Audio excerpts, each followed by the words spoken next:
Hello everyone, I'm here to talk about AQL and how to utilize it for incident response.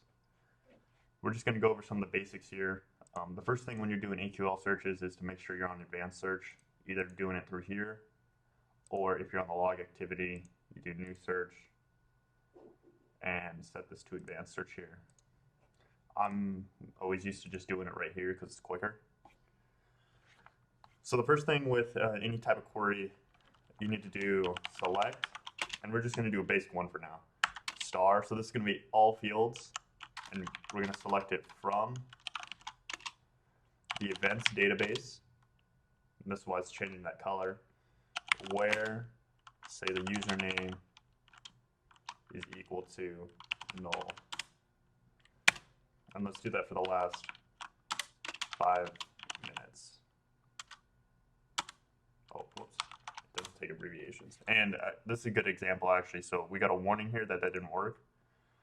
We'll highlight over and it looks like the error is due to the 5min with the little upper caret under the M. So that's something that we need to look at because it wasn't able to parse that. And you can actually see in this version of QRadar, this is 731. It'll tell us what it's expecting in that field. So either minutes, hours, days. So we got it as minutes. And we got a lot of data. The issue I find with doing the star is it won't parse some of these values to like a readable format, like human readable format, essentially. Like this log source ID, I don't know what 65 is in my environment. I don't know what this QID is off the top of my head. From the look of this, it looks like this is probably, just looking at the source IPs, one of the health events. But we can expand upon that. So we can start to add different fields. So let's do like username, and you see it populates as a field right here. You can either click on it or just tab, comma. Let's do the source IP. Let's do the destination IP, and then let's do the time. So the time is a little different. As you can see, just start time is like the default, and that's just seconds. To fix that, we need to use a tool that's built in. It's a function called date format. And with date format, what that's going to do is that's going to convert the start time, so we'll call that, into the format of our choosing. So what I typically like to do is do the year first, then the month, then the day, and then you do hours, minutes, seconds. We'll close that off, parentheses.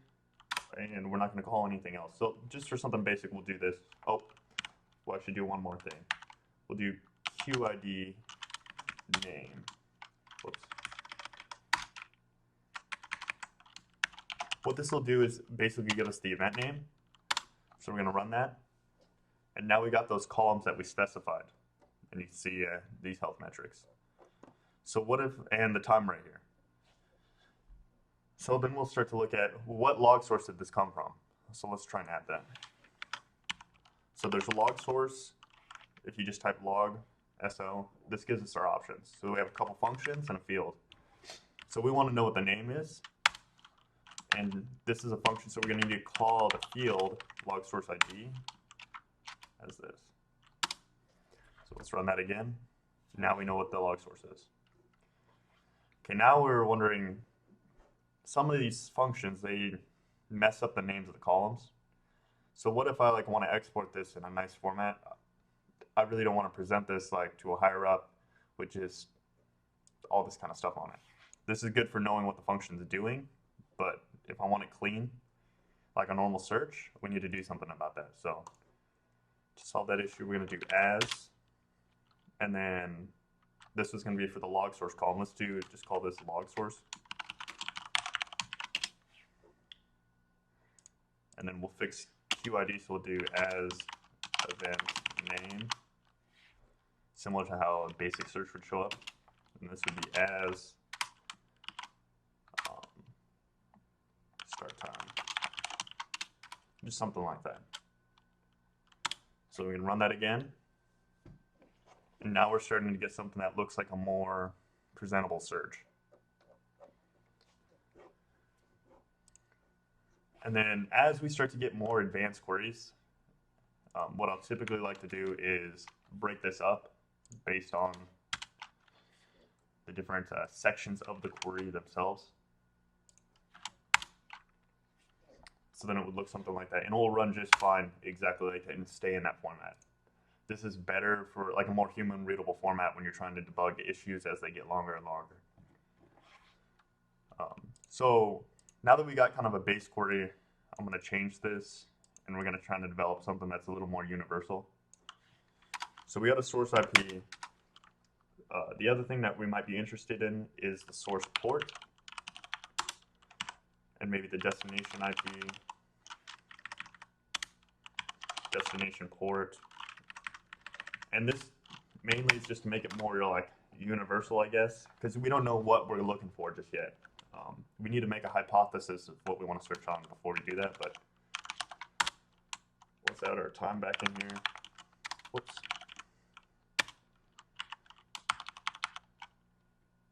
And this can be changed around. You can drop the year, you can keep the year.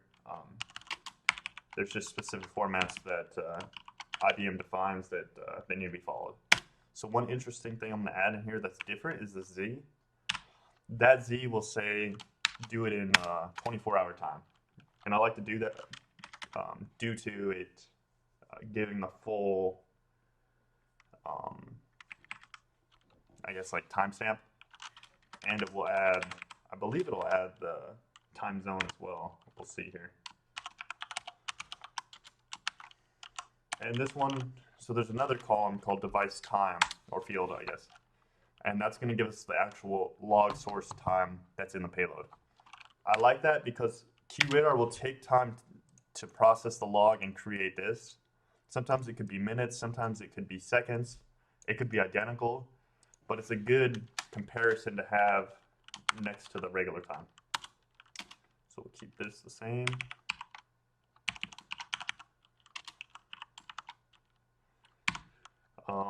What else do we want? Let's make this better because I'm going to show an example here. So keep that as that. We'll do event name. So let's do QID name equals QID.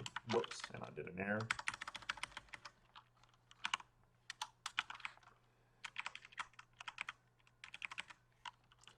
I like to have QID because I like to limit my searches based on the actual QID itself instead of doing this. It's kind of nitpicky, or I guess specific to my use case, but it's handy. And I'll show that in just a sec. So we'll do log source name, log source ID. Another good thing to have is the log source type. You don't always need it, but if I want to try and limit my searches based on like firewalls or that kind of stuff, it would be very handy. Or by the DSM that it's utilizing. We'll do that. And then really the only other thing that we'd want is the categories of the event that we're missing from like the basic search. So this will be the low level category. Whoops, I need a function because when you read category in, it'll just come in as kind of a weird ID value. So we'll do category name is the function we want. And category. That's going to show up as a low level category, so I want to specify that. Whoops. And then before that, I actually want the high level too, just in case. And I'm going to do a little example of what we can do with that kind of information.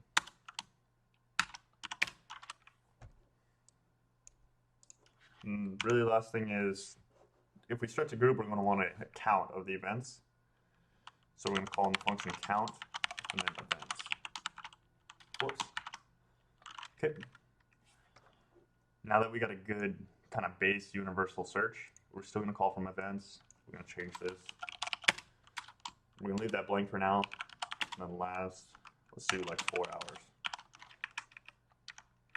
Okay. So now that we got a base query going on here, I always like to, whoops, what's going on? Scroll that back up. Take that away. So I always like to kind of save what we have working here, because as you do more searches, they might get lost, and trying to find them in the managed search results can be kind of a pain. So we'll open up a notepad. I got it right here. Let me resize that for our screen. So I'll save that here. This is just our base search. We'll minimize that and we'll keep working. So let's say I want to find all outbound DNS requests on the entire network. So I don't have a layer 7 firewall, unfortunately, so we're going to have to do this just port based, but we will do destination port equals 53. And then we'll want to do, and I want to see outbound requests. So the interesting thing we'll do is event direction. And this takes a value of L to R for local to remote, local to local, remote to remote, or remote to local. Those are the options. So for outbound requests, we want to do local to remote. Oh, let's take a look. High level. Oh, we're missing something. It looks like I tried to call a field inside of a function, so that obviously did not work. I think what we need to do here to fix this, put that in parentheses and do category name. Oh, we got another problem. Oh, for all like custom fields, we need to do a group by, which we didn't go over in the last section. Group by will basically just group our events by a certain field or multiple fields. A way to round it, which I don't think is fully like supported, is you could group by payload, and it works, and you can avoid grouping by because you can see event count is 1, but it's not the most ideal like setup, I guess. So you can see we got our results, quite a few DNS requests. This is all coming from my IP address here. We will change this, so then we're gonna exclude that IP. So we'll wrap this around as like kind of a section of events. And then we'll right click on this.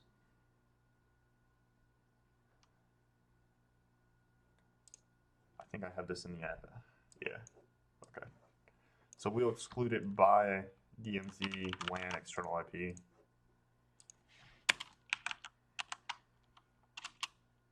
Well, first I'll do actually source IP. It's not equal to.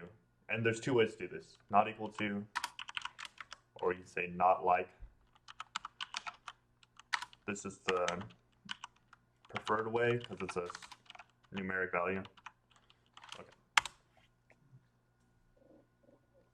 So we got no results for anything not being this source IP. So let's expand our search. Let's do 7 days.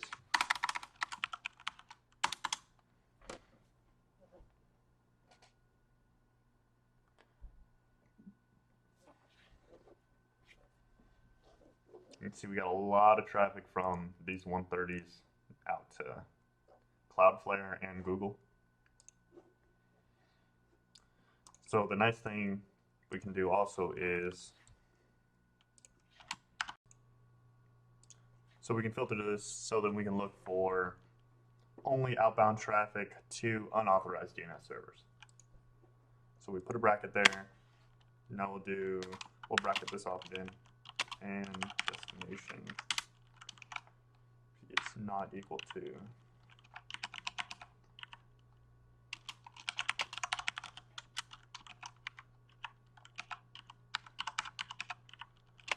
So we got the Cloudflare ones excluded, excluding Google, and I know the only authorized DNS servers, or the standard ones in my environment, are Google and Cloudflare. So we'll find any ones that are not adhering to the standardization. So we'll group this whole statement together by adding another group of parentheses, and we will run this search. Not equal to, not equal to. And we did ands because we're excluding each of these individual IPs. If we wanted to include multiple IPs, we'd want these as equals instead. Equals and ors. Oh, small mistake. I grouped it, I didn't add an extra parenthesis, it looks like. Yeah, I added an extra one down here. So from these results, we can see that I had a couple firewall permits from OpenSense. I'm not sure why it's showing up as this. This is wrong. For this QID. And it looks like two. Let's take a look here what this is. Open DNS.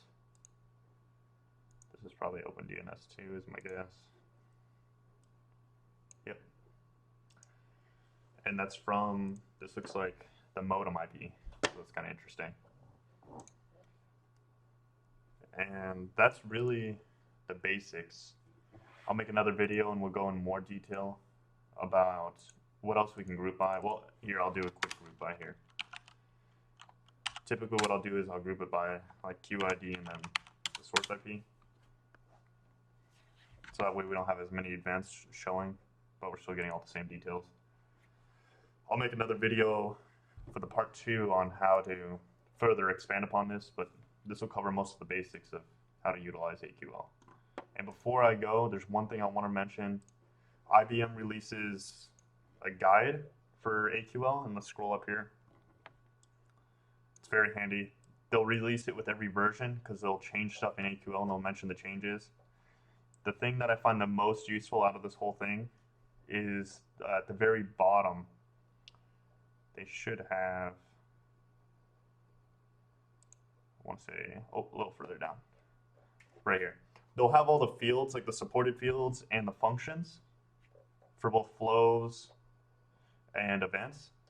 And this is very handy for if you're trying to figure out what something is, what it's named, and they make any changes, they'll have this document in here. So like the event direction we went over earlier, they go over each one. So this is very handy for helping build queries for your environment, and it will provide sample queries. Let me know if you guys have any other questions, and I hope you enjoyed the video.